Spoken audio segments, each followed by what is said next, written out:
So I think the challenge for us as parents is to ask ourselves this question. Are we doing the same that was done by our parents to our children? Do we have time for them for Bible study? Do we have time to bring them to Sunday school?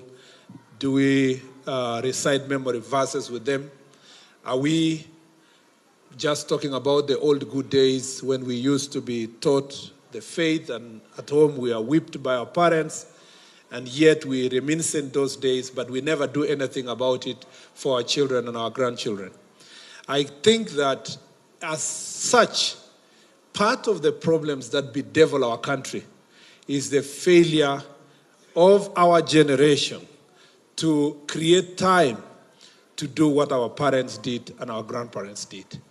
And even if we lie to ourselves, we all know that we have become busy, we have become committed in the place of work, we have left our children to be brought up by computers and our phones and their phones.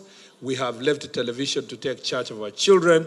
Our children are always spending time in playstations because they don't have time with us. They don't go to Sunday school, they don't go to camps, they don't recite memory verses, they don't go for evangelism, they don't go for crusades.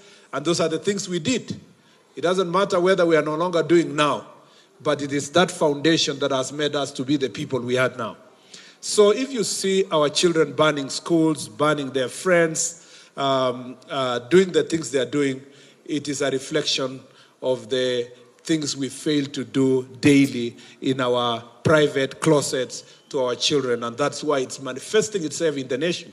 And yet, when it comes out and manifests in the nation, we as the parents, because we are not willing to face our failures, and we are not willing to face our wrongs, we now look for someone to blame. And the easiest person to blame is to ask, where is the Minister of Security? Where was he? Where is the Minister of Education? Where was the teacher? Where is the government? The government cannot bring up your children. The government cannot take your children to Sunday school. They cannot read the Bible to your children at home. They will not teach good manners to your children. In fact, I dare say this. After I went to Tumishi, and of course, the school where we are with Reverend Mutangili, our children, Manasseh and my son Kipto, are all in Alliance High School, and when they had challenges there, and all these other schools. When I see the crop of the teachers, I don't know if you parents understand whom you are leaving your children to. First of all, you assume that the teachers that used to teach you are the same teachers that are in school. You are forgetting that the teachers that are in school now teaching your children are Gen Z teachers who are struggling, first of all, to bring up a family. Yeah? So you are busy with your job, you are busy with everything, thinking that paying school fees ends your responsibility to take care of your child. Unknown to you, your child is being brought up by another child who has personal challenges. So another generation of Gen Z is bringing up your child who is a Gen Z. And you are hoping that school will take care of it. You will blame him. Only for you to realize that that teacher there, because first of all, as a parent of my generation and around our age, you don't want your child to be reprimanded. You don't want them to be sent home. You don't want them to be given punishment. You don't want them to do homework.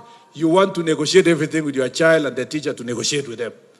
Now, from there, that teacher starts being hands-off. Comes in, teaches, goes, teaches, finishes lessons, goes. Nobody's mentoring your child. Nobody's talking to them. Nobody's whipping them the way you are whipped. So, failure at home, failure at school.